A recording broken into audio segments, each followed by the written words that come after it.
എങ്ങനെയാണ് ഈ എഡിറ്റിംഗ് ഫീൽഡിലേക്ക് വന്നത്? ആദ്യ സിനിമ സംഭവിച്ചത് എങ്ങനെയാണ്? ഭയങ്കര ലോങ് ജേർണിയാണ്. കുറച്ച് നേരമല്ലേ ഉള്ളൂ, അതുകൊണ്ട് ഞാൻ ഷോർട്ടായിട്ട് പറയാം. ഞാൻ കുറച്ചുകൂടി പ്രിവിലേജഡ് ആണെന്ന് ഞാൻ വിചാരിക്കുന്നുണ്ടായിരുന്നു. കാരണം ഞാനൊരു 40ഓളം സിനിമകൾ എഡിറ്റ് ചെയ്തിട്ടുള്ള ആളാണ്. എൻ്റെ ഈ വർഷം എനിക്ക് കുഞ്ഞൊരു എഡിറ്റിലൊരു ഗ്യാപ്പ് വന്നു. എന്നാൽ പിന്നെ ഈ സമയത്ത് ട്രൈ ചെയ്യുന്ന ആലോചിച്ചു. അദ്ദേഹത്തിന് ഏറ്റവും ഫേവറേറ്റ് സ്ക്രിപ്റ്റ് അദ്ദേഹം സംവിധാനം ചെയ്യാൻ വെച്ചിരിക്കും. അപ്പോൾ ഞാൻ ഒഴിവാകാനായിട്ട് ആൾ ചോദിച്ചു, പറഞ്ഞാൽ അത് നന്നായി ചെയ്യാമെന്ന് പുള്ളി തരാമെന്ന് പറഞ്ഞു. ഞാൻ വിട്ടു. ഇപ്പം ഷായിയുടെ കയ്യിൽ ചെയ്തും ചെയ്യാനിരിക്കുന്നതായിട്ടുള്ള ഓൾമോസ്റ്റ് എല്ലാ സ്ക്രിപ്റ്റുകളും എനിക്ക് അറിയാമെന്നാണ് വിശ്വസിക്കുന്നത്. എനിക്ക് അറിയാത്തതായാലും പാത്ത് വെച്ചിട്ടുണ്ടെന്ന് അറിയില്ല. മെന്റലി പ്രഷർഡായിട്ട് ചെയ്യുന്ന അത് പുള്ളി ആ കോൺട്രാസ്റ്റ് പുള്ളി ഈ റീസെന്റ് കാലഘട്ടത്തിൽ ഒരുപാട് സിനിമകളിൽ പുള്ളി തെളിയിച്ചിട്ടുള്ളതാണ്. നമുക്ക് അതിനകത്ത് സംശയമില്ല, ഇതിനകത്ത് സംശയമില്ല. പിന്നെ നമ്മൾ വൈ ടേക്ക് ചാൻസസ്.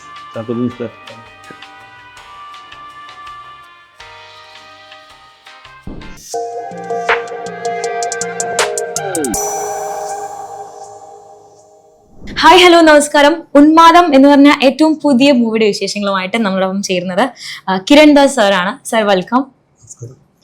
അപ്പം എന്തൊക്കെയാണ് ഉന്മാദ മൂവിയുടെ വിശേഷങ്ങൾ? എന്തൊക്കെയാണ് ഇപ്പം അടിപൊളിയായിട്ട് സക്സസ്ഫുൾ ആയിട്ട് തിയേറ്ററിൽ ഓടിക്കൊണ്ടിരിക്കുകയാണ്, ഫുൾ പോസിറ്റീവ് റെസ്പോൺസ് ആണ്. എങ്ങനെയാണ് അതിപ്പം നോക്കിക്കാണുന്നത്? എങ്ങനെയാണ്? തീർച്ചയായിട്ടും നമുക്ക് വളരെ സന്തോഷമുണ്ട്. നമ്മൾ ഇത്രയും നാളത്തെ ഒരു 1 ഇയറിൻ്റെ ഒരു എക്സ്പീരിയൻസിൻ്റെ ഔട്ട്പുട്ട് അല്ലെങ്കിൽ ഒരു വർക്കിൻ്റെ ഔട്ട്പുട്ട് നമുക്ക് കിട്ടുകയാണ്. തിയേറ്ററിൽ ഈ നല്ല പ്രതികൂല കാലാവസ്ഥയാണ്. ഇതിനിടയ്ക്കും വന്ന് തിയേറ്റർ നിറയ്ക്കുന്ന ആൾക്കാരോട് വളരെ സന്തോഷവും നന്ദിയും സംഭവമുണ്ട്. വളരെ എക്സൈറ്റഡ് ആണ്. ഓക്കെ. അപ്പോൾ ആദ്യം തന്നെ ചോദിക്കട്ടെ, എങ്ങനെയാണ് ഇപ്പം ഉന്മാദം എന്ന മൂവിയിലേക്ക് വരുന്നത്? ഷായ് കബീർ സാറിന്റെ റൈറ്റിംഗ്, ഇപ്പം എഡിറ്റർ ആയിട്ടുണ്ടായിരുന്ന ഒരു കിരൺ ദാസ് എന്ന് പറഞ്ഞ ആളിപ്പം ഡയറക്ടർ ആയിരിക്കുകയാണ്. അപ്പം എങ്ങനെയാണ് ആ ഒരു ജേർണി? എങ്ങനെയായിരുന്നു? അല്ല, എനിക്ക് ആക്ച്വലി ഞാനങ്ങനെ സംവിധാനം ആക്സിഡന്റൽ ഡയറക്ടറാണ് ശരിക്കും. എനിക്കങ്ങനെ സംവിധാനം ചെയ്യാനൊരു അങ്ങനെ താല്പര്യമില്ല, ഞാനതിനെപ്പറ്റി ആലോചിച്ചിട്ടുണ്ടായിരുന്നില്ല. അപ്പം എനിക്ക് ഒരു തുണ്ടുമുല ദൃസാക്ഷിയും സിനിമ ഒക്കെ വർക്ക് ചെയ്യുന്ന കാലഘട്ടം മുതൽ ഷാഹി എൻ്റെ ഭയങ്കര ക്ലോസ് ഫ്രണ്ടാണ്. അപ്പോൾ ഷാഹി ആദ്യമായൊരു സിനിമ ജോസഫ് എഴുതിയ സമയത്ത് ഷാഹി എന്നെ വിളിച്ച് പപ്പേട്ടനെ പരിചയപ്പെടുത്തി. ഞാനാണത് എഡിറ്റ് ചെയ്തത്. പിന്നെ മുന്നോട്ട് ഞങ്ങൾ പല യാത്രകളും ഞങ്ങൾ ഒരുമിച്ചാണ്. ഇപ്പം ഷാഹിയുടെ കയ്യിൽ ചെയ്തും ചെയ്യാനിരിക്കുന്നതായിട്ടുള്ള ഓൾമോസ്റ്റ് എല്ലാ സ്ക്രിപ്റ്റുകളും എനിക്ക് അറിയാമെന്നാണ് വിശ്വസിക്കുന്നത്. എനിക്ക് അറിയാത്തതായാലും പാത്ത് വെച്ചിട്ടുണ്ടെന്ന് അറിയില്ല. അതേ ഉള്ളൂ. പക്ഷേ ഓൾമോസ്റ്റ് എല്ലാം തന്നെ എനിക്കറിയാം. ഈ കഥയും എനിക്കൊരു 5-6 വർഷമായിട്ട് അറിയാവുന്ന ഒരു സ്ക്രിപ്റ്റാണ്. അപ്പോൾ ഷാഹിയുടെ ഒരു സ്വഭാവത്തിൽ ഷാഹി അങ്ങനെ ഒരു നിറച്ചെഴുതിയിരിക്കുന്ന ഒരാളല്ല. ഐഡിയ പിച്ച് ചെയ്തിട്ട് ആർട്ടിസ്റ്റിനെ വെച്ചിട്ട് അങ്ങനെ ബാക്കി ആലോചിച്ച് അങ്ങനെ ഉണ്ടാക്കുന്ന ഒരു മനുഷ്യനാണ്. പേപ്പറിൽ എഴുതല്ല, പൊതുവേ റെക്കോർഡ് ചെയ്ത് ആർക്ക് അസിസ്റ്റൻസിനെ കൊണ്ട് എഴുതിച്ച് അങ്ങനെയാണ് ഷാഹി അത് പിന്നെ റീറൈറ്റ് ചെയ്ത് അങ്ങനെയാണ് സെറ്റ് ചെയ്യുക. പക്ഷേ ഈ സ്ക്രിപ്റ്റ് അദ്ദേഹത്തിൻ്റെ ആദ്യമേ ഫുള്ളായി ഉണ്ടായിരുന്നൊരു സ്ക്രിപ്റ്റായിരുന്നു. അപ്പോൾ ഞാൻ ഒരു കഴിഞ്ഞ മുമ്പത്തെ വർഷം IFIയിൽ ഗോവ വെച്ചിട്ട് ഞങ്ങളിങ്ങനെ ഒരു മീറ്റിങ്ങിൽ ഞങ്ങൾ ഇരിക്കുന്ന സമയത്ത്, ഞങ്ങൾ ഫ്രണ്ട് സർക്കിളിൽ ഇരിക്കുന്ന സമയത്ത് അതിന് മുമ്പേ എനിക്ക് സംവിധാനം ചെയ്തുകൂടെ എന്ന് ചോദിക്കുന്നുണ്ടായിരുന്നു, ഡയറക്റ്റ് ചെയ്തുകൂടെ. അപ്പം എൻ്റെ ഈ വർഷം എനിക്ക് കുഞ്ഞൊരു എഡിറ്റിലൊരു ഗ്യാപ്പ് വന്നു. ഞാൻ ഇപ്പം കമ്മിറ്റ് ചെയ്ത 2-3 വലിയ സിനിമകൾ. അപ്പം ഞാൻ ഈ വർഷം വലിയ സിനിമ മാത്രം ചെയ്യാമെന്ന് ഇങ്ങനെ വിചാരിച്ചതായിരുന്നു. ആ സിനിമകളെല്ലാം ഒരെണ്ണം പോസ്റ്റ്പോൺ ആയി, ഒരെണ്ണം അടുത്ത വർഷത്തേക്ക് മാറി, ഒരെണ്ണം അങ്ങനെ മൊത്തത്തിൽ വലിയൊരു ഗ്യാപ്പ് വന്നു നമുക്ക്. അപ്പോൾ എന്നാൽ പിന്നെ ഈ സമയത്ത് ട്രൈ ചെയ്തോലെന്ന് ആലോചിച്ചു. അങ്ങനെ ഞാനപ്പോൾ ആലോചിച്ചു, ശരി, അദ്ദേഹത്തിന് ഏറ്റവും ഫേവറേറ്റ് സ്ക്രിപ്റ്റ് അദ്ദേഹം സംവിധാനം ചെയ്യാൻ വെച്ചിരിക്കുന്നത്. അപ്പോൾ ഞാൻ ഒഴിവാകാനായിട്ട് അയാൾ ചോദിച്ചു, എന്നാൽ പിന്നെ അത് നന്നായി ചെയ്യാമെന്ന് പറഞ്ഞു. പുള്ളി തരാമെന്ന് പറഞ്ഞു. അങ്ങനെ ഞാൻ വിട്ടു. അതെ, അദ്ദേഹത്തിന് വളരെ ഫേവറേറ്റ് ആയിട്ട് ഉള്ളൊരു സ്ക്രിപ്റ്റായിരുന്നു. അപ്പോൾ ഞാനത് അദ്ദേഹം തരില്ല എന്ന് പറയുകയും എനിക്ക് ഒഴിവാകുകയും ചെയ്യാമെന്ന് വിചാരിച്ചിട്ടാണ് ഞാൻ ചോദിക്കുന്നത്. പക്ഷേ പുള്ളി അത് നീ ചെയ്യുവാണെങ്കിൽ തരാം എന്ന് പറഞ്ഞ് അദ്ദേഹം നിന്ന് അങ്ങനെയാണ് ഇതിലേക്ക് എത്തുന്നത്. വളരെ ആക്സിഡന്റൽ ഡയറക്ടർ ആണല്ലേ? ഓക്കെ. അപ്പം എങ്ങനെയാണ് സാറായിട്ടുള്ള കണക്ഷൻ? എങ്ങനെയാണ്? സിനിമയ്ക്ക് അപ്പുറം ഒരു ബന്ധം നിലനിർത്തുന്ന ആൾക്കാരാണ് നിങ്ങൾ? തീർച്ചയായിട്ടും ഞങ്ങളുടെ സിനിമാ ബന്ധം വളരെ ചെറുതാണെന്നാണ് ഞങ്ങൾ വിചാരിക്കുന്നത്. ഞങ്ങൾ ഒരുമിച്ച് ഒരുപാട് യാത്രകൾ ചെയ്യുന്ന ആൾക്കാരാണ്. ഒരുമിച്ച് ഞങ്ങൾ ഒരുപാട് സംസാരിച്ചിരിക്കുകയും ബാക്കിയുള്ള കാഷ്വൽ ടോക്കിനിടയ്ക്ക് മാത്രം വരുന്ന ചെറിയൊരു സെഗ്മെന്റാണ് ഞങ്ങളുടെ ഇടയ്ക്ക് സിനിമ. അതിൻ്റെയൊക്കെ സിനിമയിൽ സംസാരിക്കും, അതാണ് ആ ചെറിയ സെഗ്മെന്റ്. ബാക്കി ഞങ്ങൾ അങ്ങനെയാണ് വർഷങ്ങളായി ഞങ്ങൾ ഒരുമിച്ച് നടക്കുന്ന ആൾക്കാരാണ്. ഇനിയും മുന്നോട്ട് അങ്ങനെ തന്നെ പോകാം എന്നാണ് വിചാരിക്കുന്നത്. അപ്പം ഈ ഷായ് കബീർ സാറിന്റെ ഒരു പോലീസുകാരനായിരുന്നു സാർ. സാറിന്റെ അനുഭവങ്ങളായിരിക്കുമോ സിനിമ? ഇത്രയും ഇപ്പം എല്ലാം പോലീസ് ഡ്രിവൻ ആയിട്ടുള്ള കുറെ സിനിമകൾ സാർ എഴുതണ്ടായി. അപ്പം അങ്ങനത്തെ സിനിമാസ് ആണോ? അല്ല, പൂർണ്ണമായും 100% അങ്ങനെയെന്ന് പറയാൻ പറ്റില്ല. ഇപ്പം അദ്ദേഹം എവിടെയെങ്കിലും കേട്ടിട്ടുള്ളതോ കണ്ടിട്ടുള്ളതോ ആയിട്ടുള്ള ഇപ്പം ഈ ഉന്മാദം തന്നെയാണെങ്കിലും അദ്ദേഹം കേട്ടിട്ടുണ്ട്. കോട്ടയത്ത് ഏതൊരു പോലീസ് സ്റ്റേഷനിൽ ഇങ്ങനൊരു ഫയൽ ഇരിക്കുന്നുണ്ട്, ഇങ്ങനെ ഹോണ്ടഡ് ഫയലുണ്ട്. അത് അദ്ദേഹം നേരിട്ട് കാണുകയും ചെയ്തിട്ടില്ല. പക്ഷെ ഇങ്ങനെ ഒരു ഫയൽ ഉണ്ട് എന്ന് പറയുമ്പോൾ അതിനകത്തൊരു പുതിയ സാധനമാണ്. അപ്പോൾ ഓക്കെ, അത് വെച്ച് എന്ത് ചെയ്യാമെന്ന് ആലോചിക്കുകയും അദ്ദേഹത്തിന് ഏറ്റവും പരിചയമുള്ള ഒരു പോലീസ് പ്രിമിസസിൽ അത് പ്ലേസ് ചെയ്യുകയും ചെയ്തതാണ് ഉന്മാദം. അങ്ങനെയാണ് ഉണ്ടായിരിക്കുന്നത്. അപ്പം ഉന്മാദം എന്ന് പറഞ്ഞ സിനിമയില് വൈ ചാക്കോച്ചനെ പോലെ ഒരു ആക്ടറിനെ പ്ലേസ് ചെയ്യാനുള്ള ഒരു റീസൺ എന്തായിരിക്കും? ഇൻസ്റ്റന്റ് റെസ്പോൺസ് ചെയ്യുന്ന ഒരാളാണ് ചാക്കോച്ചൻ. ഇപ്പോൾ നമ്മൾ വിളിച്ചു കഴിഞ്ഞാൽ ഫോൺ എടുക്കുകയും അല്ലെങ്കിൽ മെസ്സേജ് അയച്ചു കഴിഞ്ഞാൽ അയാളുടെ തിരക്ക് കഴിഞ്ഞ് നമ്മൾ തിരിച്ച് വിളിക്കുകയൊക്കെ ചെയ്യുന്നത്. ഓക്കെ, നമുക്ക് എപ്പോഴാണെങ്കിലും ഒരു സീനിനെ പറ്റി ഡിസ്കസ് ചെയ്യണമെങ്കിൽ ഇപ്പോൾ നമ്മളൊന്ന് ഒരു സീനും നമ്മൾ ആലോചിച്ചു, അപ്പോൾ നമ്മൾ പ്രീ പ്രൊഡക്ഷനിൽ ഇരിക്കുകയാണ്, നമുക്കൊന്ന് മാറ്റി ആലോചിക്കാം എന്ന് പറഞ്ഞാൽ നമുക്ക് വിളിച്ചാൽ അപ്പോൾ തന്നെ നമ്മൾ ഇങ്ങനെ ഒന്ന് പിടിച്ചാൽ എങ്ങനെ ഉണ്ടാവും, നിങ്ങളത് പ്രശ്നമുണ്ടോ, നമുക്ക് സംസാരിക്കാൻ പറ്റുന്ന അങ്ങനെ ഒരു കോൺവെർസേഷൻ നമ്മളൊരു ഫോണിലായിട്ട് ഇരിക്കാൻ പറ്റുന്ന ഒരാളാണ്. അങ്ങനെ എല്ലാ ആർട്ടിസ്റ്റും അങ്ങനെ അവൈലബിൾ ആയിരിക്കും എന്ന് ഞാൻ വിചാരിക്കുന്നില്ല. അത് വേറെ പണിയില്ലാത്തതുകൊണ്ടല്ല, പക്ഷേ അതുപോലെ പ്രൊഫഷണൽ ആയതുകൊണ്ടാണ് പുള്ളി.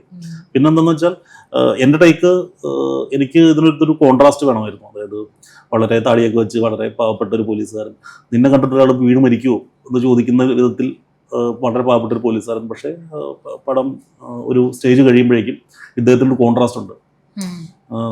വളരെയധികം എന്താ പറയുക, മെൻ്റലി പ്രഷർഡായിട്ട് ചെയ്യുന്ന അത് പുള്ളി, ആ കോൺട്രാസ്റ്റ് പുള്ളി ഈ റീസെൻ്റ് കാലഘട്ടത്തിൽ ഒരുപാട് സിനിമകളിൽ പുള്ളി തെളിയിച്ചിട്ടുള്ളതാണ്. ഇപ്പോൾ നമുക്ക് അതിനകത്ത് സംശയമില്ല, ഇതിനകത്ത് സംശയമില്ല. പിന്നെ നമ്മൾ why take chances, Chakochan is there. ആള് മാത്രമേ ഉണ്ടായിരുന്നുള്ളൂ ഫസ്റ്റ് ഓപ്ഷൻ. അതന്നെ ഉറപ്പായിട്ടും ഫസ്റ്റ് ഓപ്ഷൻ ചാക്കോച്ചൻ തന്നെയായിരുന്നു. അപ്പം കിരൺ ദാസ് എന്ന് പറഞ്ഞ ഒരു ഡയറക്ടർ ഇപ്പൊ പുതിയ മൂവി ഡയറക്റ്റ് ചെയ്യാൻ തീരുമാനിക്കുന്നു. എന്തെങ്കിലും ചലഞ്ചസ് ഫേസ് ചെയ്തോ, അല്ലെങ്കിൽ എന്തൊക്കെ കാര്യമായിരിക്കും ശ്രദ്ധിച്ചത് പുതിയൊരു ഡയറക്ടർ എന്ന രീതിക്ക്? എന്നെ സംബന്ധിച്ച് എനിക്ക് അങ്ങനെ സാധാരണ പുതുമുഖ സംവിധായകർ സമീപിച്ചിട്ടുള്ള അങ്ങനെ പ്രശ്നങ്ങളൊന്നും നേരിടാത്ത, ഞാൻ കുറച്ചുകൂടി പ്രിവിലേജഡ് ആണെന്ന് ഞാൻ വിചാരിക്കുന്നതാണ്. കാരണം ഞാനൊരു 40ഓളം സിനിമകൾ എഡിറ്റ് ചെയ്തിട്ടുള്ള ആളാണ്. എനിക്ക് ഓൾമോസ്റ്റ് ഞാൻ വർക്ക് ചെയ്ത ക്രൂവിൽ ഉള്ള ഓരോരുത്തരെയും തന്നെ ഇതിനു മുമ്പ് പല സിനിമകളിലും പരിചയമുള്ള, എന്നെയും പരിചയമുള്ള ആൾക്കാരാണ്. ഞാനങ്ങനെ കുഴപ്പക്കാരനല്ല എന്ന് എല്ലാവർക്കും അറിയാവുന്നതും അവർ കുഴപ്പക്കാരില്ല എന്ന് ഞാൻ അറിയുന്ന ആൾക്കാരാണ്. പരിചയമുള്ള ക്രൂ ആണ് തീർച്ചയായിട്ടും. അതിൽ തന്നെ വർക്ക് ചെയ്യാൻ ഇഷ്ടപ്പെടുന്ന ഒരാളാണ് ഞാൻ. അതുകൊണ്ട് നമ്മൾ ഹാൻഡ് പിക്ഡ് ആണ്, നമ്മുടെ ക്രൂ തന്നെ ഹാൻഡ് പിക്ഡ് ആണ്. ഒരു ഡയറക്ടർ ഏറ്റവും വലിയ പ്രിവിലേജ് എന്ന് പറഞ്ഞാൽ നമുക്ക് വർക്കബിൾ ആവുന്ന, നമ്മുടെ ജോണറിന് വർക്കബിൾ ആവുന്ന ക്രൂ ചൂസ് ചെയ്യുക എന്നുള്ളതാണ്. അല്ലെങ്കിൽ എല്ലാ പണിയും നമ്മളെടുക്കണം. അപ്പോൾ എന്ന് പറഞ്ഞാൽ ഓക്കെ, നമുക്ക് ഒരു നല്ലൊരു സിനിമോഗ്രാഫർ നമ്മൾ ഹയർ ചെയ്ത് കഴിഞ്ഞ് കഴിഞ്ഞാൽ ഈ ജോണറിന് വർക്ക് ചെയ്യാൻ പറ്റുന്ന ഒരു സിനിമോഗ്രാഫർ ഞാൻ പണിയാൾ എടുത്തോളും, നമ്മളെടുക്കേണ്ട കാര്യമില്ല. അതുപോലെ നല്ല ഡയറക്ഷൻ ക്രൂ, അത് എനിക്കങ്ങനെ കൃത്യമായി ചൂസ് ചെയ്യാൻ പറ്റി. പിന്നെ എനിക്ക് നല്ലൊരു പ്രൊഡക്ഷൻ വന്നു. എന്ന് പറഞ്ഞാൽ ഒരു പനോരമ സ്റ്റുഡിയോസിൻ്റെ ആദ്യത്തെ ഇൻഡിപെൻഡൻറ്റ് പ്രൊഡക്ഷൻ നമ്മൾ ചെയ്യുന്നു. എനിക്ക് ബഡ്ജറ്റിൻ്റെ പ്രശ്നമില്ല, എന്ത് വേണമെങ്കിലും നിങ്ങൾക്ക് ചെയ്യാം, ഒരു കുഴപ്പമില്ല. ഞങ്ങൾക്ക് സാധാരണ കവിഞ്ഞ് പ്രിവിലേജ് ആയിരുന്നു എന്നാണ് ഞാൻ വിചാരിക്കുന്നത്. ഭയങ്കര ഫ്രീ ആയിരുന്നു.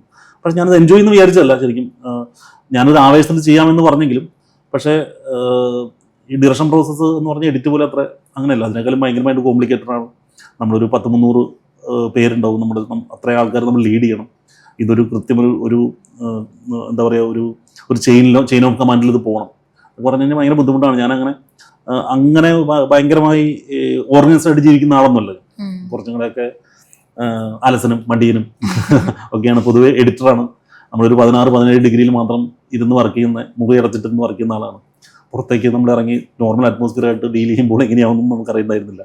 ആ ചേഞ്ച് എങ്ങനെയായിരുന്നു? എഡിറ്റിംഗ് എന്ന് പറയുമ്പോൾ നമുക്ക് വേറെ ആൾക്കാരില്ല, ഡയറക്ടർ, എഡിറ്റർ, അങ്ങനത്തെ ഡയറക്ടർ ഉണ്ടാവില്ല, പൊതുവെ ഉണ്ടാവാറില്ല. നമ്മൾ തന്നെയാണ് ചെയ്യാറ്. ഒരു സീക്വൻസ്, ഒരു എപ്പിസോഡ് ആകുമ്പോൾ നമ്മൾ ഡയറക്ടർ കാണിക്കുകയും അവർ ഡിസ്കസ് ചെയ്യും. അങ്ങനെയാണ് ഇപ്പോഴത്തെ പ്രോസസ്. ആരും കൂടെ ഒന്നിരിക്കാറുണ്ട്. അപ്പം അങ്ങനെ ഇപ്പം ഒരു 4 ചുമര് അല്ലെ, അതിനകത്തായിരിക്കും എഡിറ്റിംഗ്, ക്യാമറ, ബോൾസ്, അങ്ങനെ എങ്ങനെയൊരു സംഭവത്തിൽ നിന്ന് ഡയറക്ഷനിലേക്ക് വരുമ്പം എന്തുമാത്രം ചേഞ്ച് ആയിരുന്നു ഫീൽ ചെയ്തിട്ടുണ്ടായിരുന്നു? ഒരു ഭയങ്കര ഡ്രാസ്റ്റിക് ആയിട്ടുള്ള ചേഞ്ച് ആയിരുന്നു. ഞാൻ പറഞ്ഞില്ല, ഞാനിപ്പോൾ പ്രീ പ്രൊഡക്ഷൻ സമയത്തൊക്കെ എന്ന് പറഞ്ഞാൽ നമുക്ക് ചുറ്റും എപ്പോഴും ഒരു 10 പേര് 15 പേരൊക്കെ നമുക്ക് എപ്പോഴും ഉണ്ടാവും. അങ്ങനെയൊക്കെ ആൾക്കാർ വരുമ്പോൾ, ഇതിനു മുമ്പൊക്കെ അങ്ങനെ ആൾക്കാർ തുമ്മൽ വരുന്ന ഒരാളായിരുന്നു. തുമ്മൽ അത്രയും ക്രൗഡ്, അത്രയും ആൾക്കാരുടെ ഇടയ്ക്കൊക്കെ ഇരിക്കുമ്പോൾ എന്ന് പറഞ്ഞു കഴിഞ്ഞാൽ എനിക്ക് ഭയങ്കര ബുദ്ധിമുട്ടായിരുന്നു. അപ്പം പക്ഷേ നമുക്ക് അങ്ങനെ ഇരിക്കേണ്ട ഒരു ആവശ്യം വരികയും നമ്മൾ ഇത് ഈ ഒരുമിച്ചിരിപ്പോൾ ഒരു ക്രിയേറ്റീവ് പ്രോസസ്സിലേക്ക് കടക്കുകയും ചെയ്തതോടുകൂടി ഞാനത് എൻജോയ് ചെയ്യാൻ തുടങ്ങി. പ്രീ പ്രൊഡക്ഷൻ എങ്കിലും പ്രൊഡക്ഷൻ എങ്ങനെയാവും എന്നുള്ള സംശയം ഉണ്ടായിരുന്നു. കാരണം പാലക്കാടൻ വെയിലാണ്. പാലക്കാടിലായിരുന്നു നമ്മൾ തുടങ്ങുന്നത്. പാലക്കാട് ശരിക്കും മാത്തൂര് അടുത്തുള്ള ഒരു ഭയങ്കര വയലിലാണ് നമ്മൾ ആദ്യമായി അച്ഛനെ പിണ്ടുവിടുന്ന ഷോട്ട് എടുത്തിട്ട് നമ്മൾ സിനിമ തുടങ്ങുവാണ്. എല്ലാവരും പറഞ്ഞു അപശകുരമാണ് നമ്മളിങ്ങനെ ഫസ്റ്റ് അങ്ങനത്തെ ഷോട്ട് ചെയ്തത് പിണ്ടം വെക്കുന്ന ഷോട്ട് എടുത്തത്. പിന്നെ ഓക്കെ നമുക്ക് നോക്കാം എന്ന് പറഞ്ഞിട്ട് അങ്ങനെ നമ്മൾ പിടിച്ച് അങ്ങനെ തുടങ്ങുന്നത്. പക്ഷേ എന്ന് പറഞ്ഞാൽ ഒരു 4-5 ദിവസം കഴിഞ്ഞോടുകൂടി ഞാനിതുമായിട്ട് ഭയങ്കര ജെല്ലാവുകയും ഒരു 68 ദിവസമാണ് നമ്മൾ ചാർട്ട് ചെയ്തിരുന്നത്. പക്ഷെ ഒരു 63 ദിവസം കൊണ്ടൊക്കെ സിനിമ ഫിനിഷ് ചെയ്യാൻ പറ്റി. കൃത്യം ഇപ്പം ചാക്കോച്ചൻ്റെ പ്രൊഫഷൻസും ലിജോയുടെ പ്രൊഫഷൻസും 2 ലീഡ് ആക്ടേഴ്സ് ഇവരെല്ലാം നമ്മൾ ഭയങ്കര ഹെൽപ്പ് ചെയ്തു. പിന്നെ നമ്മുടെ ഹോൾ ക്രൂ ഭയങ്കര അടിപൊളിയായിരുന്നു. പിന്നെ ഒബിയസ്ലി പ്രൊഡക്ഷൻ ഒന്നിനും കുറവുണ്ടായിരുന്നില്ല. നമുക്ക് യാതൊരു ഡിലേയോ കാര്യങ്ങളോ ഒന്നുമില്ല. എന്ത് കാര്യങ്ങളും പറഞ്ഞാലും അപ്പോൾ ഓക്കെ ആയിരുന്നു. അതുകൊണ്ട് അങ്ങനെ ഭയങ്കര ഹാപ്പിയായി തീരുകയും അപ്പം ഞാൻ ഒരു സിനിമയാണ് ജീവിതത്തിൽ ചെയ്യുള്ളൂ എന്ന് വിചാരിച്ചിട്ടാണ് തുടങ്ങുന്നത്. അപ്പം ഞാൻ ഇനിയും ചെയ്യണമെന്ന് അതുകൊണ്ട് തന്നെ ആഗ്രഹിക്കുന്നുണ്ട്. ശരിക്കും ഇനിയും ചെയ്യണമെന്ന് ആഗ്രഹം? തീർച്ചയായിട്ടും ആഗ്രഹമുണ്ട്. ഓക്കെ, അപ്പൊ കിരൺ ദാസ് എന്ന എഡിറ്ററിലേക്ക് വരികയാണെങ്കിൽ എങ്ങനെയാണ് ഈ എഡിറ്റിംഗ് ഫീൽഡിലേക്ക് വന്നത്? ആദ്യ സിനിമ സംഭവിച്ചത് എങ്ങനെയാണ്? ആ ജേർണി ഒന്ന് ഷെയർ ചെയ്യാൻ പറ്റുമോ? ഭയങ്കര ലോങ് ജേർണിയാണ്. എനിക്ക് കുറച്ച് നേരമല്ലേ ഉള്ളൂ, അതുകൊണ്ട് ഞാൻ ഷോർട്ടായിട്ട് പറയാം. അതായത് ഞാനൊരു ബ്രോഡ്കാസ്റ്റ് സ്റ്റുഡിയോയിൽ വർക്ക് ചെയ്തിരുന്ന ആളാണ്. വലിയ ഷോസൊക്കെ ലൈവ് എഡിറ്റ് ചെയ്യും, അങ്ങനെ ആൽബം, ഫിലിംസ്, അങ്ങനെ ചെറിയ ചെറിയ പരിപാടികളൊക്കെ ചെയ്തുകൊണ്ടിരുന്ന ആളാണ്. അപ്പം ആ സമയത്ത് എൻ്റെ കൂടെ അന്ന് ആൽബമായിട്ട് വന്നിരുന്നു, ടെലിഫിലിമിന് വേണ്ടി വന്നിരുന്ന ആൾക്കാർ സിനിമാക്കാരനായപ്പം അവർ സിനിമ ചെയ്യാൻ തുടങ്ങിയപ്പോൾ ഓട്ടോമാറ്റിക്കലി ഞാനും സിനിമാക്കാരനായതാണ്. ഞാൻ അങ്ങനെ ഒരുപാട് സിനിമയ്ക്ക് വേണ്ടി അങ്ങനെ ട്രൈ ചെയ്യുമോ, ഞാൻ ഉള്ളതിൽ ഹാപ്പി ആയിരുന്നു. അവിടെ ഉള്ളതിനകത്ത് ഞാൻ ഹാപ്പി ആയിരുന്നു. സന്തോഷമായിട്ട് ഞാൻ ജീവിക്കുന്ന സമയത്ത് എൻ്റെ ആൽബം ചെയ്തുകൊണ്ട് വന്ന് ദിലീഷ് പോത്തൻ പെട്ടെന്ന് സിനിമ പ്ലാൻ ചെയ്യുന്നു. അപ്പം പിന്നെ സൂരജ് ടോം പെട്ടെന്ന് സിനിമ പ്ലാൻ ചെയ്യുന്നു. അപ്പോൾ പറഞ്ഞു നോക്കടാ നീ അങ്ങനെയാണെങ്കിൽ നമുക്ക് ഒരുമിച്ച് ചെയ്യാമെന്ന് പറഞ്ഞിട്ട് ഞാൻ അവരുടെ കൂടെ ഞാനും സിനിമാക്കാരനാവാൻ ഉണ്ടായത്. അങ്ങനെയാണ് ആദ്യ സിനിമ സംഭവിച്ചത്. ഓക്കെ, ഇപ്പം ഇതുപോലുള്ള ഡയറക്ടേഴ്സിനൊപ്പം വർക്ക് ചെയ്യാൻ പറ്റി. ദിലീഷ് പോത്തൻ, ഗീതു മോഹൻദാസ്, അതുപോലെ നിസാം ബഷീർ. അപ്പം ഇതുപോലുള്ള ഡയറക്ടേഴ്സിനൊപ്പം വർക്ക് ചെയ്തപ്പം എന്തായിരുന്നു ഒരു ടേക്ക് അവേ? അവിടെ നിന്നും എനിക്കിപ്പം സാർ പുതിയ ഡയറക്ട് ചെയ്തു, അപ്പം എന്തെങ്കിലും ഒരു ടേക്ക് അവേ ഉണ്ടായിരുന്നു? ഇവരുടെ ഈ കാര്യം പഠിക്കണം, അല്ലെങ്കിൽ ഈ കാര്യം ഞാൻ ഇംപ്ലിമെന്റ് ചെയ്താൽ നന്നായിരിക്കും എന്ന് ടേക്ക് അവേ ചെയ്ത ഒരു കാര്യം എന്തായിരിക്കും? ഞാൻ ആക്ച്വലി ഇതും ലൊക്കേഷൻ അങ്ങനെ പോയി നിൽക്കാൻ ഇഷ്ടപ്പെടുന്ന ഒരാളല്ല. അപ്പം ഞാൻ ലൊക്കേഷനിൽ പോയി ഹോട്ടലിൽ തന്നെ താമസിക്കുവാണെങ്കിലും എൻ്റെ ഭയങ്കര ക്ലോസ് ആയിട്ടുള്ള സുഹൃത്ത്, വർഷങ്ങളായി ബന്ധങ്ങളുള്ള ആൾക്കാരുടെ കൂടെ തന്നെയാണ് നിൽക്കാറുള്ളത്. അല്ലെങ്കിൽ എനിക്ക് അവിടെ നിന്ന് ഇപ്പം നിസാമിനെ ഞാൻ ആദ്യം പരിചയപ്പെടുന്ന റഷാക്കിൻ്റെ ആയിട്ട് വരുമ്പോൾ തന്നെ അതിന് എനിക്ക് നിസാമിനെ പരിചയമില്ല. അപ്പം എന്നിട്ട് 4-5 ദിവസം ആകുമ്പോഴേക്കും എനിക്ക് റഷസ് എൻ്റെ സ്റ്റുഡിയോയിലേക്ക് വരുമായിരുന്നു. അപ്പം അങ്ങനെയാണ് എടുക്കുന്നത്. അപ്പോൾ ദിലീഷിൻ്റെ സിനിമയാണെങ്കിൽ ഞാൻ സെറ്റിൽ പോയി അവിടെ നിൽക്കും. ഓരോരുത്തരുമായിട്ട് നമ്മൾ വ്യത്യാസമാണ്. ഇപ്പം നിസാമിൻ്റെ അടുത്ത പടം ആണെങ്കിൽ നമ്മൾ സെറ്റിൽ പോയി നിൽക്കുമായിരിക്കും. അതിലൊന്നും വ്യത്യാസമുണ്ട്. ഇത് നമ്മൾ ഓരോരുത്തരും കൂടെ വർക്ക് ചെയ്യുന്നത് എക്സാക്ട്ലി നമ്മൾ ഒരു സിനിമ കാണുമ്പോൾ തന്നെയാണ്. നമ്മളിപ്പോൾ ഡെയിലി നമ്മൾ ഇത്രമാത്രം സിനിമ കാണുന്നു. എന്നെ സംബന്ധിച്ചൊരു എനിക്ക് പേരൊക്കെ പ്രശ്നമുള്ള ആളാണ്. ഞാൻ ഈ സിനിമയുടെ പേര് ഒന്നും ഓർത്ത് വയ്ക്കാറില്ല. പക്ഷെ ഇതിൽ നിന്ന് എൻ്റെ കാഴ്ച സ്വഭാവത്തിന് ഇതിൽ നിന്ന് ഈ കിട്ടിയ കാഴ്ചകളിൽ നിന്ന് വ്യത്യാസം ഉണ്ടായെന്ന് വിചാരിക്കുന്നുണ്ട്. അതുപോലെ തന്നെയാണ് ഇപ്പം ഗീതുവിൻ്റെ കൂടെ നമ്മൾ പടം ചെയ്തിട്ടുണ്ട്, നിസാമിൻ്റെ കൂടെ, അനുരാജിൻ്റെ കൂടെ, ചിത്തൂരിൻ്റെ കൂടെ, ചിദംബരത്തിൻ്റെ കൂടെ, എല്ലാവരുടെയും കൂടെ ഞാൻ സിനിമകൾ ചെയ്തിട്ടുണ്ട്. എല്ലാവരിൽ നിന്നും കിട്ടിയിരിക്കുന്നത് എന്താണെന്ന് ചോദിച്ചാൽ എനിക്കറിയില്ല. പക്ഷേ ഇവരുടെ എല്ലാം റഷസ് ഡീൽ ചെയ്തും ഇവരുടെ എല്ലാം സംസാരിച്ചിട്ടുണ്ട്, കാഴ്ചപ്പാടുകൾ ഷെയർ ചെയ്തിട്ടുള്ളതുകൊണ്ട് എൻ്റെ കാഴ്ച സ്വഭാവത്തിൽ വ്യത്യാസം ഉണ്ടായെന്നാണ് വിചാരിക്കുന്നത്. അപ്പം ഒരു സിനിമ എഡിറ്റിന് വരികയാണെങ്കിൽ ആ പ്രോസസ്സ് എന്തായിരിക്കും? ആക്ച്വലി നമ്മുടെ എഡിറ്റേഴ്സ് അവിടെ ഉണ്ട്, അപ്പോൾ അവർക്കുള്ള ഒരു ഡൗട്ട് ആയിരുന്നു. അപ്പൊ എനിക്ക് ഇങ്ങനെ പറഞ്ഞായിരുന്നു ചോദിക്കണം സാർ വരുമ്പോൾ എന്തായാലും. അപ്പൊ ആ ഒരു പ്രോസസ്സ് ഒന്ന് ഡിഫൈൻ ചെയ്യാൻ പറ്റും? ഇത് എന്റെ മാത്രം പ്രോസസ്സാണ്. ഓക്കെ, അവർ ജസ്റ്റ് പറയണ്ടേ, ഇപ്പം ചില സിനിമ നടന്നുകൊണ്ടിരിക്കുമ്പോൾ തന്നെ സൈഡില് പാരലായിട്ട് എഡിറ്റിംഗ് നടക്കുന്ന സിനിമകളുണ്ട്.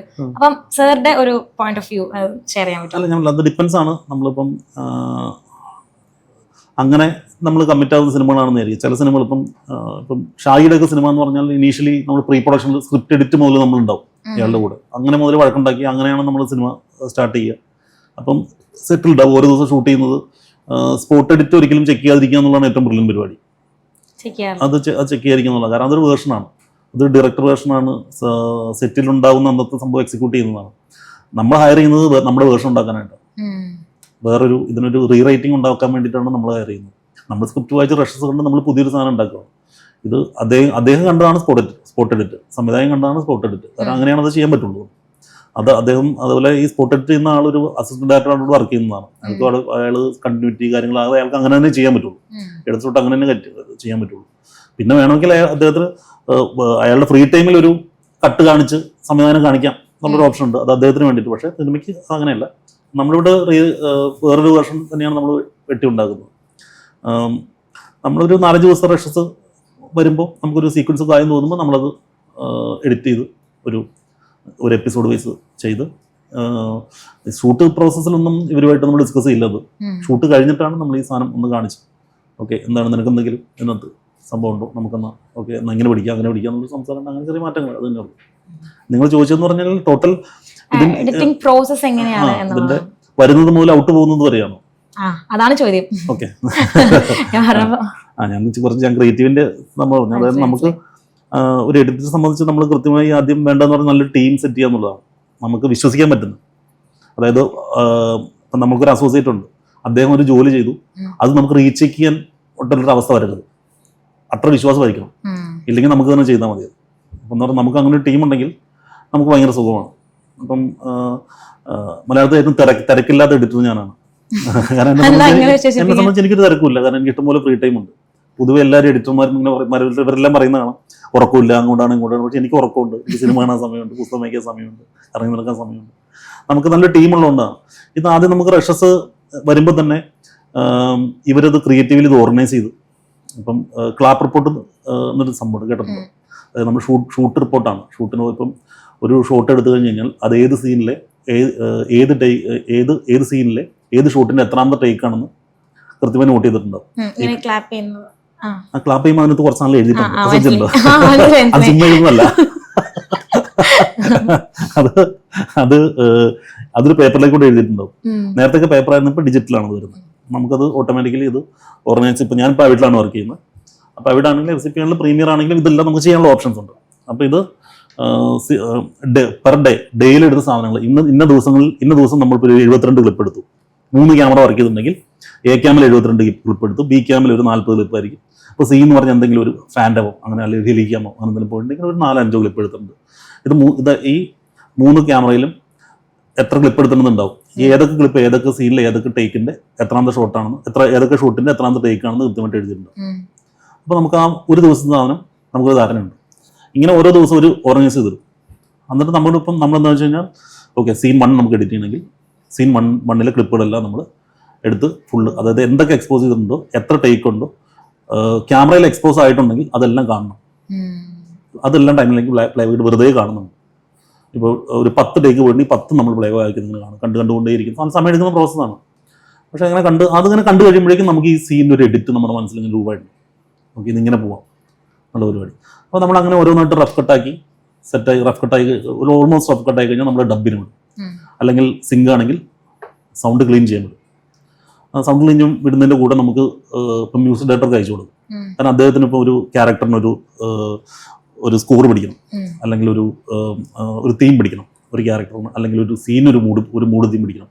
അത് അവർക്ക് സിങ്ക് ചെയ്ത് ശരിക്കും ചെയ്യാൻ പറ്റില്ല, കാരണം ഇതിനെയും ലെങ്ത് കുറയും. അപ്പം സിനിമ കാണുക, ഇതനുസരിച്ച് ഐഡിയ ഉണ്ടാക്കുക എന്നുള്ളതാണ് അവർക്ക് ചെയ്യാൻ പറ്റും. മ്യൂസിക് ഡയറക്ടർക്ക് ഞാൻ എപ്പോഴും എൻ്റെ ഒരു ശൈലി ആദ്യം ഞാൻ മ്യൂസിക് ഡയറക്ടർക്ക് ആദ്യം അയച്ചു കൊടുക്കും. കാരണം അതിന് ഭയങ്കര ഇമ്പോർട്ടൻസ് ആണ്. സിനിമയ്ക്ക് മ്യൂസിക് ഇല്ല എന്ന് പറഞ്ഞു കഴിഞ്ഞാൽ ഭയങ്കര അലമ്പാണ്. അപ്പോൾ അത് അവർക്ക് കൊടുക്കും. അവരത് കാണും. അവർ കാണുമ്പോൾ തന്നെ അവർക്കൊരു ധാരണ ഉണ്ടാവും എന്തൊക്കെ എവിടെയൊക്കെ ചെയ്യണം എന്നുള്ള ധാരണ ഉണ്ടാവും. അവർ ചെയ്ത് തുടങ്ങിയിട്ടുണ്ടാവും. പിന്നെ എന്താ പറഞ്ഞാൽ നമ്മളിത് ഡബ് ചെയ്ത് വാങ്ങിച്ചിട്ട് ഒരു ഫൈനൽ ട്രിം ചെയ്യും. ഒരു പ്രോപ്പർ എഡിറ്റിലേക്ക് എത്തിക്കഴിഞ്ഞാൽ പിന്നെ നമ്മൾ ഫോൾ ചെയ്യാൻ കൊടുക്കും. അതായത് സൗണ്ട് ഫിക്സ് ചെയ്യാൻ കൊടുക്കും, DA-യിലേക്ക് കൊടുക്കും. മ്യൂസിക് ഡയറക്ടർക്ക് സിങ്ക് ചെയ്ത് അവർ ചെയ്തോളാൻ പറഞ്ഞ് അവർക്ക് കൊടുക്കും. ഈ ഡബ് ഒന്ന് റീസിങ്ക് ചെയ്യാൻ പറഞ്ഞു കൊടുക്കും. ഇതെല്ലാം ചെയ്ത് അതോടുകൂടി നമ്മുടെ ഒരു പരിപാടി സെറ്റ് ചെയ്യും. അതുകൊണ്ട് ഞാൻ ഈ പരിപാടി വിടും. പിന്നെ പിന്നെ എൻ്റെ കൂടെയുള്ള നമ്മുടെ ആൾക്കാരുണ്ട്. ഇവർക്ക് ത്രൂ ഔട്ട് ജോലിയുണ്ട്. എന്ന് പറഞ്ഞാൽ ലോജിസ്റ്റിക്സ് പരിപാടികൾ ഒരുപാടുണ്ട്. അങ്ങോട്ട് അയച്ചിട്ട് ഇങ്ങോട്ട് അയച്ച് അപ്പം ഫോൾ ചെയ്ത് വരും. ഇത് സിങ്ക് ആണെന്ന് വൃത്തിയായിട്ട് വെച്ച് ചെക്ക് ചെയ്ത് നോക്കണം, പ്ലേ ചെയ്ത് ചെക്ക് ചെയ്ത് നോക്കണം. പിന്നെ മ്യൂസിക് കൂടെ വന്ന് എല്ലാം ഫോളിയും മ്യൂസിക്കും എല്ലാം കൂടെ വന്ന് ഞാനൊരു ഒന്നോടെ പോളിഷ് ചെയ്യും. ആ പോളിഷ് ചെയ്ത് കഴിഞ്ഞാൽ പിന്നെ ഇതെല്ലാം കൂടെ ഒന്നോടെ അയച്ചു കൊടുത്ത് റീസിങ്ക് ചെയ്ത് തിരിച്ച് വാങ്ങിക്കും. എന്നിട്ട് ഫൈനലായി കഴിഞ്ഞാൽ DA-യിലേക്ക് അയച്ചു കൊടുത്തു കഴിഞ്ഞാൽ ഇതിൻ്റെ നമ്മൾ ലോറസാണ് അയച്ചു കൊടുക്കുക. നമ്മളൊരു ഫുൾ എച്ചിലേക്ക് ആയിരിക്കും എഡിറ്റ് ചെയ്യുക. ഇത് നേരെ DA-യിലേക്ക് പോകുന്നു. DA-യിൽ നിന്ന് ഇതിൻ്റെ ഹൈറസ് കളർ കറക്റ്റ് ചെയ്ത് ഔട്ട് എടുക്കും. അതുപോലെ തന്നെ ഓഡിയോ എല്ലാം മിക്സിലേക്ക് ചെയ്യുന്നു. മിക്സ് ട്രാക്ക് ഒരു അറ്റ്മോസ് വരും. ഇത് രണ്ടും കൂടെ കൂടിയാണ് നമ്മൾ ക്യൂബിൽ അപ്ലോഡ് ചെയ്യുന്നത്. അതാണ് നമ്മൾ പ്ലേ ചെയ്ത് കാണുന്നത്. സിനിമ സംഭവിക്കുന്നത് മനസ്സിലായി. എനിക്ക് തോന്നുന്നില്ല ഏതെങ്കിലും ഒരു ഇന്റർവ്യൂവിൽ ഒരു എഡിറ്റർ ഇത്രയും ഡീറ്റെയിൽഡ് ആയിട്ട് ഒരു എഡിറ്റിംഗ് പ്രോസസ് ഡിഫൈൻ ചെയ്തിട്ടുണ്ടാവുന്നു. ഇത് എന്തെങ്കിലും മിസ്സായിട്ടുണ്ടോ ഡൗട്ട് ഉണ്ട്. എന്തെങ്കിലും മിസ്സായിട്ടുണ്ടോ? ഓക്കെ അല്ലേ? ഓക്കെ ഇതൊക്കെ ഉണ്ടാവുള്ളൂ. ഇതിനിടയ്ക്ക് സബ് ടൈറ്റിൽ ഉണ്ട്, ബാക്കി അങ്ങനെ ഒരുപാട് പ്രോസസ്സ് ഉണ്ട് ഇതിനിടയ്ക്ക്. Whole process. ഇതാണ് എൻ്റെ ഒരു ബേസിക് സാധനം. ഇതാണ്. ഇങ്ങനെ പോയാൽ ഒരു സിനിമ റിലീസ് ആവും. ഓക്കെ. അപ്പം സാർ എഡിറ്റ് ചെയ്യാൻ ഇരിക്കുന്ന സമയത്ത് ഇപ്പം ആരുടെങ്കിലും പെർഫോമൻസ് കണ്ടിട്ട് ഈ ഷോട്ട് നിർബന്ധിച്ച് ഫോഴ്സ് ചെയ്ത് കട്ട് ചെയ്യേണ്ടി വന്നിട്ടുണ്ടോ? ലെങ്ത് കാരണമല്ല, ഞാൻ തൊണ്ടിമുലൊക്കെ ചെയ്യുന്ന സമയത്ത് സെക്കൻഡ് ഹാഫിൽ ഇങ്ങനെ ഫസ്റ്റ് ഫാസിലൊക്കെ കൊടുക്കുന്ന ഒരു ചില ലുക്കൊക്കെ കണ്ടിട്ട് അത് വെച്ച് കഴിഞ്ഞാൽ അയാൾ വില്ലനായി പോകും. അപ്പം അങ്ങനെ നമ്മൾ ഒഴിവാക്കി അയാളെ സെറ്റിലാക്കേണ്ടി വന്നിട്ടുണ്ട്. അങ്ങനെ പല ക്യാരക്ടേഴ്സിനും അങ്ങനെ ഉണ്ടാക്കേണ്ടി വന്നിട്ടുണ്ട്, അങ്ങനെ സെറ്റാക്കേണ്ടി വന്നിട്ടുണ്ട്. അതേപോലെ ഇപ്പം കൺഫ്യൂഷൻസ് എന്തെങ്കിലും വരികയാണെന്നുണ്ടെങ്കിൽ ഇപ്പം സർ എഡിറ്റ് ചെയ്യാനിരിക്കുന്ന സമയത്ത് സർ മാത്രമല്ല ഇരിക്കുന്നുണ്ടാവുക, അപ്പം എന്തെങ്കിലും കൺഫ്യൂഷൻസ് വരികയാണെന്നുണ്ടെങ്കിൽ ഇപ്പം ആരുടെ ആയിരിക്കും അത് ക്ലിയർ ചെയ്യുന്നുണ്ടാവുക, അല്ലെങ്കിൽ അതെങ്ങനെയാണ് സോർട്ട് ചെയ്യുന്നത്? അതായത് ഇപ്പം ഞാൻ ഒരു എഡിറ്റർ ആയിട്ടിരിക്കുമ്പോൾ കൺഫ്യൂഷൻ ഒന്നും എപ്പോഴും നമ്മൾ ഡയറക്റ്റാണ് വിളിച്ച് ചോദിക്കുക, അല്ലെങ്കിൽ സ്ക്രിപ്റ്റ് ഒന്ന് രണ്ടോട് വായിച്ചു നോക്കും. അപ്പം നമ്മളിത് 2 ഷോട്ടുകൾ സ്ക്രിപ്റ്റ് അനുസരിച്ച് ജോയിൻ ചെയ്യാന്നുള്ള പരിപാടിയാണ്. ബേസിക്കലി അത്ര തന്നെ ഉള്ളൂ എഡിറ്റ് എന്ന് പറഞ്ഞാൽ. സ്ക്രിപ്റ്റ് അനുസരിച്ച് 2 ഷോട്ടുകൾ ജോയിൻ ചെയ്യാൻ തന്നെ ഉള്ളൂ. അത് സങ്കടമാണെങ്കിലും സന്തോഷമാണെങ്കിലും 2 ലെങ്ത്താണ് ജോയിൻ ചെയ്യുന്നത്, 2 ലാഗാണ് സാധനം ശരിക്കും. അപ്പോൾ നമ്മൾ എപ്പോഴും ഞാൻ ചെയ്യാന്ന് പറഞ്ഞു കഴിഞ്ഞാൽ അങ്ങനെ ഒരു പരിപാടി ഉണ്ടെങ്കിൽ നീ ഇത് തന്നെയാണ് ഉദ്ദേശിച്ചിട്ടുള്ളതെന്ന് നമ്മൾ സംവിധായകനുമായിട്ടൊരു ഡയറക്ടർ ഒന്ന് വിളിച്ചു ചോദിക്കും. അദ്ദേഹത്തിന് വലിയ തീരുമാനമില്ലെങ്കിൽ ഞാൻ എൻ്റെ ഒരു ഇതിന് തന്നെ എടുക്കും. അദ്ദേഹത്തിന് നിർബന്ധമായ തീരുമാനം ഉണ്ടാവും, എപ്പോഴും എല്ലാ കാലത്തും ഉണ്ടാവും. ചിലപ്പം പറയും ഓക്കെ. അപ്പോൾ ചില സമയത്ത് ഞാൻ എന്തെങ്കിലുമൊക്കെ പുതിയ ഐഡിയ ഇട്ട് കൺഫ്യൂസ് ആക്കി കഴിഞ്ഞ് കഴിഞ്ഞാൽ അവിടെ നിന്ന് കിളി പോകും. ഓക്കെ അങ്ങനെ അങ്ങനെ ഒരു കാര്യം ചെയ്യും. അങ്ങനെയാണെങ്കിൽ നമ്മളെന്താ പറയുക, അങ്ങനെ ഒരു സാധനം 2-3 വേർഷൻസ് ഉണ്ടാക്കും. 2-3 വെർഷൻസ് ഉണ്ടാക്കിയിട്ട് നമ്മൾ ഇരുന്ന് കണ്ടു നോക്കും. നമ്മൾ 2 പേരോട് കൂടി ഇരുന്ന് കണ്ടു നോക്കിയിട്ട് ഏതാണ് ബെറ്റർ, അങ്ങനെ ഒരു ഇതിലേക്ക് ലാൻഡ് ചെയ്യുന്നു. അങ്ങനെയാണ് ചെയ്യുന്നത്. ഇപ്പം സിനിമ എന്ന് പറയുമ്പോൾ ഇപ്പോൾ 3 സ്റ്റേജിൽ എന്ന് വേണമെങ്കിൽ പറയാം. അതായത് pre production, production and post production. ഈ 3 പോയിന്റ്സിലാണ് സിനിമ ചേഞ്ച് ആവുന്നത്. ഇപ്പം പ്രീ പ്രൊഡക്ഷനിൽ ചേഞ്ച് ആവാം, പ്രൊഡക്ഷനിൽ വേണമെങ്കിൽ ആ സിനിമ ചേഞ്ച് ആവാം, അത് പോസ്റ്റ് പ്രൊഡക്ഷനിൽ വേണമെങ്കിൽ കംപ്ലീറ്റ്ലി ചേഞ്ച് ആവും. അപ്പം അതെങ്ങനെയാണ് കൺസീവ് ചെയ്യുന്നത്? ആസ് എ ഡയറക്ടർ അതെങ്ങനെയാണ് കൺസീവ് ചെയ്യുന്നത്? അല്ല, ടെക്നോളജിയുടെ വ്യത്യാസമാണ്. ഇപ്പം ഈ പറഞ്ഞ ഈ pre production, production, post production എന്ന് പറഞ്ഞാൽ നേരത്തെ നമ്മൾ ഫിലിമിൽ ചെയ്യുന്ന സമയത്ത് ഓക്കെ ശരിയാണ്. നമ്മളൊരു സിനിമ സ്ക്രിപ്റ്റിൽ നമ്മൾ ആദ്യം പ്രീ പ്രൊഡക്ഷനിൽ വർക്ക് ചെയ്തു. ആ സ്ക്രിപ്റ്റിൽ നമ്മൾ എന്താണ് വർക്ക് ചെയ്തത്, ആ ഷൂട്ട് ഡ്യൂ ചെയ്ത് എക്സാക്ട്ലി ആണ് നമ്മൾ പ്രൊഡക്ഷൻ ഷൂട്ട് ചെയ്യുക. അത് ഇങ്ങോട്ടും മാറിപ്പോയാൽ കഥ തന്നെ ചേഞ്ച് ആവില്ലേ? അല്ല, നമ്മൾ അങ്ങനെ ഷൂട്ട് ചെയ്യാൻ പറ്റും, കഥ മാറിപ്പോകും. അതും ഓക്കെ. അങ്ങനെയല്ല ഞാൻ പറഞ്ഞ ഫിലിമിൽ വർക്ക് ചെയ്യുന്ന സമയത്ത് അവിടുത്തെ ബഡ്ജറ്റ് ലിമിറ്റേഷനും കാര്യങ്ങളൊക്കെ ആയിട്ട് നമ്മളൊരു എക്സ്ട്രാ ഷോട്ടുകളോ അങ്ങനെ ഒരുപാട് ഓപ്ഷൻസ് ഒന്നും ആദ്യ കാലഘട്ടങ്ങളിൽ നമ്മൾ ലെജൻസ് ഒന്നും എടുത്തിരുന്നില്ല. എന്ന് പറഞ്ഞാൽ വേറെ നമുക്കൊന്ന് ചെക്ക് ചെയ്യാനായിട്ട് മോണിറ്ററോ, പണ്ട് കാലത്ത് വ്യൂ ഫിൽറ്ററുകൾ തലതിരിഞ്ഞാണ് കണ്ടുകൊണ്ടിരുന്നത്. അതൊക്കെ വെച്ചിട്ടാണ് ഒരു ഉണ്ടായിക്കൊണ്ടിരുന്നത്. അപ്പോൾ എന്ന് പറഞ്ഞാൽ ഒരു പരിധി വിട്ട് ഫിലിം പോയി കഴിഞ്ഞ് കഴിഞ്ഞാൽ ഇതിന് ഫീറ്റ് വൈസ് പൈസയാണ്. ഇതിനകത്ത് കുരുത്തോലല്ല ചുറ്റുന്നതെന്ന് പ്രൊഡ്യൂസർ വിളിച്ച് പോയി ഈ കറങ്ങുന്ന സാധനം. അത്രമാത്രം ഇതിലാണ് ഷൂട്ട് ചെയ്തുകൊണ്ടിരുന്നത്. അപ്പം പ്രീ പ്രൊഡക്ഷൻ എന്താണ് പ്ലാൻ ചെയ്യുന്നത് അത് തന്നെയാണ് പ്രൊഡക്ഷനിൽ സെറ്റ് ചെയ്തുകൊണ്ടിരുന്നത്. അത് എക്സാക്ട്ലി അത് തന്നെയാണ് പോസ്റ്റ് പ്രൊഡക്ഷനിൽ അവരത് കംപ്ലീറ്റ് ചെയ്തുകൊണ്ടിരുന്നത്. അത് പ്രീ പ്രൊഡക്ഷനിൽ അത് കൃത്യമായ പ്രീ പ്രൊഡക്ഷനിൽ ഇന്ന സാധനങ്ങൾ ഇന്ന പോലെ വേണമെന്ന് പ്ലാൻ ചെയ്തിട്ട് അതിന്റെ എക്സിക്യൂഷനാണ് നടന്നുകൊണ്ടിരിക്കുന്നത്. ചെറിയ രീതിയിൽ ടീക്കിങ് നടന്നിട്ടുണ്ടാവും. അത് ഒബ്വിയസ്ലി എല്ലാ കാലത്തും ഉണ്ട്. ക്രിയേറ്റീവ്ലി ഭയങ്കര പരിപാടികളെല്ലാം നടന്നിട്ടുണ്ട്. പിന്നെ ഭയങ്കര മാറ്റങ്ങൾ ഉണ്ടാകുന്നതെന്ന് പറഞ്ഞു കഴിഞ്ഞാൽ മ്യൂസിക്. അവരെ സംബന്ധിച്ച് മ്യൂസിക് സംബന്ധിച്ചെന്ന് പറഞ്ഞു കഴിഞ്ഞാൽ ഇപ്പം നമ്മൾ ഒരു എഡിറ്റർക്ക് നമുക്ക് എഡിറ്റ് ചെയ്യാനായിട്ട് റോ മെറ്റീരിയൽ ഉണ്ട്. ഒരു മ്യൂസീഷ്യനെ സംബന്ധിച്ചുള്ള അങ്ങനെ സാധനം ഇല്ല. 2 പേരും കൂട്ടിയിടിച്ച് തട്ടിമറിഞ്ഞ് വീണു നിങ്ങൾ പാട്ടുണ്ടാക്കാനാണ് പറയുന്നത്. ഒരു ലിറിസിസ്റ്റിനെ വിളിച്ച് ഒരു ലിറിക്ക് എഴുതുന്നു, അതിനൊരു പാട്ടുണ്ടാക്കുന്നു. അങ്ങനെ തന്നെയാണ് ഗംഭീര സംഗീതം ഉണ്ടായിട്ടുള്ളത്. പക്ഷെ നമുക്ക് കട്ട് ചെയ്യാനായിട്ടൊരു സാധനമുണ്ട്. അത് വെച്ചിട്ട് വിഷ്വൽ ഉണ്ടല്ലോ, ഇത് കണ്ടിട്ടില്ല നമ്മൾ ചെയ്യുന്നത്. അവർക്ക് ആ സാധനമില്ല. അപ്പം എന്ന് പറഞ്ഞാൽ അതിന് മാത്രം എല്ലാ കാലത്തും ഭയങ്കര ഒരു ബെറ്റർമെന്റ് മാറ്റങ്ങൾ ഉണ്ടായിട്ടുണ്ട്. പക്ഷെ ഇന്നത്തെ ഇപ്പം ഈ അനലോഗിൽ നിന്ന് ഡിജിറ്റലായി മാറിയപ്പോൾ പറഞ്ഞു കഴിഞ്ഞാൽ പ്രീ പ്രൊഡക്ഷൻ ഒന്ന് ഇതായാലും നമുക്ക് പ്രൊഡക്ഷനിൽ ഒരുപാട് ഓപ്ഷൻസ് മാറ്റി ഷൂട്ട് ചെയ്യാം, ഫുൾ കവർ ചെയ്ത് ഷൂട്ട് ചെയ്യാം. ഇപ്പം നമ്മുടെ രണ്ടുപേരും നമ്മുടെ കോൺവെർസേഷൻ 2 ക്യാമറ വെച്ചിട്ട് ഫുള്ള് നമ്മൾ ഷൂട്ട് ചെയ്യുകയാണ്. ഏത് ആംഗിൾ വേണമെങ്കിലും കട്ട് ചെയ്തെടുക്കാമല്ലോ. ഏത് ആംഗിൾ വേണമെങ്കിലും കട്ട് ചെയ്തെടുക്കും. ഒരു ആംഗിൾ ഫുൾ റിയാക്ഷൻ എടുക്കുന്നുണ്ട്, ഒരു ആംഗിൾ ഫുൾ ഡയലോഗ് എടുക്കുന്നുണ്ട്. ഇവിടെ ആണെങ്കിൽ മറ്റേ ആംഗിൾ ഫുൾ റിയാക്ഷൻ ഉണ്ട്. നമുക്ക് എങ്ങനെ വേണമെങ്കിലും കട്ട് ചെയ്യാം. പണ്ട് അങ്ങനെയല്ല, എന്തിനാണ് റിയാക്ഷൻ എക്സാക്ട്ലി അത് മാത്രമേ എടുക്കുന്നുള്ളൂ. അതല്ലാന്നുണ്ടെങ്കിൽ വേറെ ഓപ്ഷൻ ഇല്ല. അപ്പം അങ്ങനെ നമുക്ക് ട്വീക്ക് ചെയ്യാം. നമുക്ക് വൈഡ് മിഡ് ഒരു 3-4 ആംഗിളിൽ ഒരു 5 മിനിറ്റുള്ള സീൻ ഫുള്ള് പ്ലേ ബാക്ക് ചെയ്തിട്ട് ഷൂട്ട് ചെയ്യണം. അത് നമുക്ക് ടേബിളിലിട്ട് എങ്ങനെ വേണമെങ്കിലും ചെയ്യാം. ആരെ വേണമെങ്കിലും നായകനാക്കാം, ആരെ വേണമെങ്കിലും വില്ലനാക്കാം ടേബിളിലിട്ട്. പക്ഷേ ഈ ടേബിളിൽ എഡിറ്റ് ചെയ്യുന്ന പ്രോസസ് എഡിറ്റ് മാത്രമല്ല കേട്ടോ, ഈ പ്രൊഡക്ഷൻ തന്നെയാണ് പോസ്റ്റ് പ്രൊഡക്ഷൻ നടക്കുന്നത്. ഈ പ്രൊഡക്ഷനിൽ അത്ര ആൾക്കാർ തന്നെ ഇടപെടുന്നുണ്ട്. പോസ്റ്റ് പ്രൊഡക്ഷൻ ഒരു ഫ്രീഡം കിട്ടാറുണ്ടോ എഡിറ്റിംഗ് ടേബിളിൽ വരുമ്പോൾ? ഫുൾ ഫ്രീഡം കിട്ടാറുണ്ട്. ഫുൾ ഫ്രീഡം എന്ന് പറഞ്ഞാൽ അങ്ങനെയല്ല, നമ്മളെ പ്രോസസ് എൻജോയ് ചെയ്യാൻ പറ്റുക എന്നുള്ളതാണ്. അപ്പൊ അതിനകത്ത് ഇപ്പൊ ഓക്കെ ഞാൻ എഡിറ്ററാണ്, ഞാൻ ചെയ്യുന്നത് ഇവിടെ നടക്കുള്ളൂ എന്നുള്ളതല്ല. അത് മറ്റുള്ളവർ ഇടപെടുമ്പോൾ അതിനകത്ത് എന്താണ് മാറ്റം ഉണ്ടാവുക, ആ മാറ്റം ബെറ്റർ ആണെങ്കിൽ അത് സമ്മതിക്കാൻ പഠിക്കുക എന്നുള്ളതാണ്. ഇപ്പൊ ഞാൻ വേണ്ട എന്ന് പറഞ്ഞുള്ള സീൻ ഇത് വർക്കാവില്ല എന്ന് പറഞ്ഞ സീനുകൾ ഒരുപാട് തീർത്ത് കഴിയെടുത്തിട്ടുണ്ട്. വെച്ചിട്ട് നമ്മൾ ആലോചന ഭാഗമായി തിരിച്ച് സിനിമയിൽ ആഡ് ചെയ്യുകയും തിയേറ്ററിൽ വെക്കുകയും കൈയടിക്കുകയും ചെയ്തിട്ടുണ്ട്. അതുപോലെ ഞാൻ നമ്മുടെ ജഡ്ജ്മെന്റുകളൊക്കെ പലപ്പോഴും പാടാം. ഞാൻ ജിത്തുമാധവന്റെ അടുത്ത് പറഞ്ഞാൽ ഈ ഓജോ ബോർഡിന്റെ കഥയായിട്ട് ഇനി കാലത്ത് ആരെങ്കിലും വരുമോ, ഇത് എന്തുമാത്രം കഥയാണ്, ഓജോ ബോർഡ് ആൾക്കാർ ഉന്തി മടുത്തില്ലേ എന്ന് ചോദിച്ചാൽ അവനോട് പറഞ്ഞു, വല്ല ചേട്ടാ നമുക്കിത് പിടിക്കാം. പറഞ്ഞിട്ടുണ്ട്.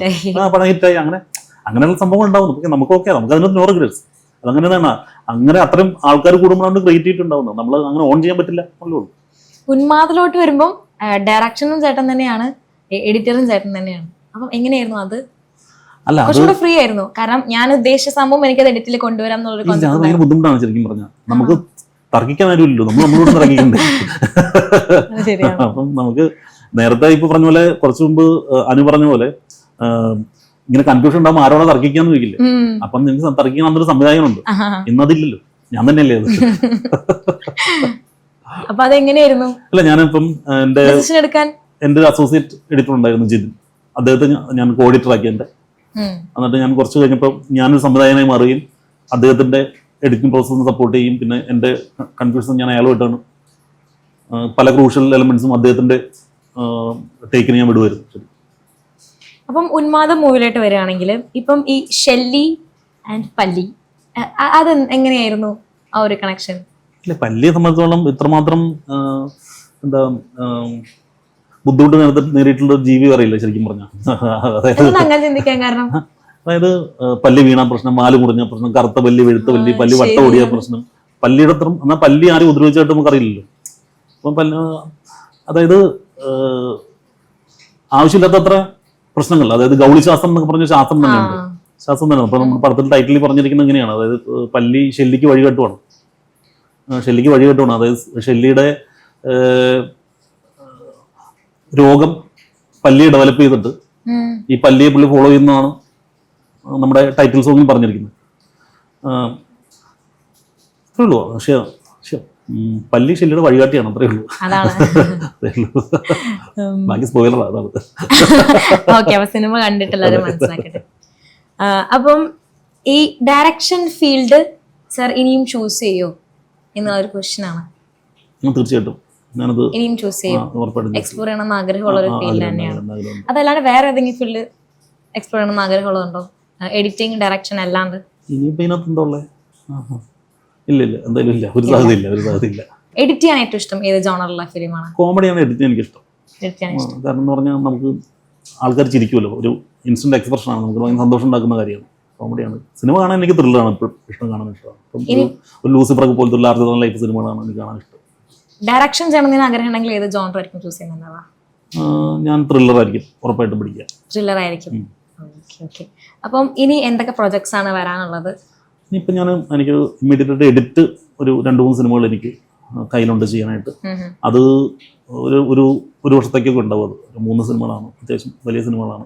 അപ്പോൾ അതിൻ്റെ കൂടെ പാരലലായി കൊണ്ടുപോകാൻ തന്നെയാണ്. അതെ, അതിൻ്റെ കൂടെ ഏതെങ്കിലും ഒരു പടം നമ്മളൊരു പ്രീ പ്രൊഡക്ഷൻ സ്റ്റാർട്ട് ചെയ്യാം, അത് തീരുമ്പോഴേക്കും പ്രൊഡക്ഷനിലേക്ക് എത്താം എന്നുള്ളതാണ് ഞാൻ ആലോചിക്കുന്നത്. ഏതാണെന്ന് തീരുമാനിച്ചിട്ടില്ലേ, നോക്കട്ടെ. സുഹൃത്തുക്കളുടെ ആരുടെങ്കിലും കിട്ടിയാൽ, എനിക്കിപ്പോഴും ഒരു ഫ്രണ്ട് സർക്കിൾ സിനിമ ചെയ്യണമെന്ന് മാത്രമേ എനിക്ക് ആഗ്രഹമുള്ളൂ. എങ്കിലാണ് നമുക്ക് അത് എൻജോയ് ചെയ്യാൻ പറ്റുന്നത്. അവസാനത്തെ ഒരു ക്വസ്റ്റ്യനും കൂടെ ചോദിക്കുകയാണ്. എഡിറ്ററിന്റെ പെർസ്പെക്റ്റീവിൽ എന്താണ് സിനിമ, ഒരു ഡയറക്ടറിന്റെ പെർസ്പെക്റ്റീവിൽ എങ്ങനെയാണ് സിനിമ, അതെങ്ങനെയാണ് നോക്കി കാണുന്നത്? എഡിറ്റർ പെർസ്പെക്റ്റീവിൽ നമുക്ക് യാതൊരു കണ്ണിച്ചോരില്ലാത്ത ഒരാളാണ് എഡിറ്റർ എന്ന് തോന്നിയിട്ടുണ്ട്. അതായത് പിന്നെ തീർച്ചയായിട്ടും നമുക്ക് ആ ഒരു ഇപ്പം ഷൂട്ട് ചെയ്ത പ്രോസസ്സിൻ്റെ ആ ബുദ്ധിമുട്ടുകൾ അറിഞ്ഞു കഴിഞ്ഞാൽ ഇദ്ദേഹത്തിന് കുറച്ചും കൂടെ ഓക്കെ, ഇവരിത്ര തലയും കുത്തി നിന്ന് ഈ സാധനം എടുത്തതാണ്, നമുക്കത് ഒഴിവാക്കാൻ പറ്റും എന്നുള്ളതാണ്. പക്ഷേ ഡയറക്ടർക്ക് അത് ഭയങ്കര സ്നേഹമുള്ള ഷോട്ടായിരിക്കും, ഭയങ്കര സ്നേഹമുള്ള സംഭവമായിരിക്കും. കാരണം എന്ന് പറഞ്ഞു കഴിഞ്ഞാൽ അദ്ദേഹം ചിലപ്പം ആ ഷോട്ട് അവർ പ്രോസസ്സ് ചെയ്തപ്പോൾ അല്ലെങ്കിൽ ഷൂട്ട് ചെയ്തപ്പോൾ ഉണ്ടായൊരു ആംബിയൻസും അല്ലെങ്കിൽ ആ സമയത്തുള്ള രസമായിട്ടുള്ള സംഭവങ്ങളോ അല്ലെങ്കിൽ ആ ഒരാളുടെ ഒരു എക്സ്പ്രഷനോ ചിലപ്പം അത് നമ്മളുടെ ആ സീനിൻ്റെ പ്രൊട്ടഗോണിസ്റ്റ് മീൻസ് ആ സീനിൻ്റെ നായകൻ ചിലപ്പോൾ നന്നായി ഭയങ്കരമായി പെർഫോം ചെയ്തിട്ടുണ്ടാവും, ഭയങ്കര ആൾക്കാർ കൈയടിച്ചിട്ടുണ്ടാവും. ആ സീൻ അവർ ഷൂട്ട് ചെയ്ത് പിറ്റേ ദിവസം എഡിറ്റ് ചെയ്ത് കണ്ടപ്പോൾ ഭയങ്കര ഗംഭീരമായിരുന്നുണ്ടാവും. പക്ഷേ എഡിറ്ററെ സംബന്ധിച്ച് ഹോൾ സിനിമയാണ്.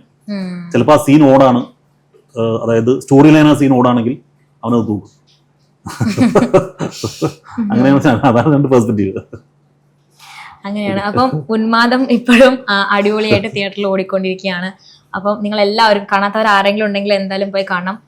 അപ്പം ഇത്രയും ഒരു എഡിറ്റിംഗ് എന്നുള്ള ഒരു മേഖലയെ പറ്റി എനിക്ക് തോന്നുന്നില്ല ആരെങ്കിലും ഇത്രയും നന്നായിട്ട് ഡിഫൈൻ ചെയ്ത് തരുന്നു. എഡിറ്റിംഗ് പഠിക്കാനൊക്കെ ആഗ്രഹമുള്ളവരാണെങ്കിൽ അല്ലെങ്കിൽ പാഷനേറ്റ് ആഗ്രഹം ആരെങ്കിലും ഉണ്ടെങ്കിൽ അവർക്ക് ഭയങ്കര യൂസ്ഫുൾ ആയിരിക്കും. അല്ല, ഞാൻ പറയുന്നത് എൻ്റെ മാത്രം എക്സ്പീരിയൻസ്. ഞാനൊരു ഫിലിം ഇൻസ്റ്റിറ്റ്യൂട്ടിലൊന്നും പോയി പഠിച്ചതല്ല, ഞാനൊരു സ്റ്റുഡിയോ അസിസ്റ്റൻ്റായിട്ട് വന്നിട്ട് അങ്ങനെ എഡിറ്ററായ ആളാണ്.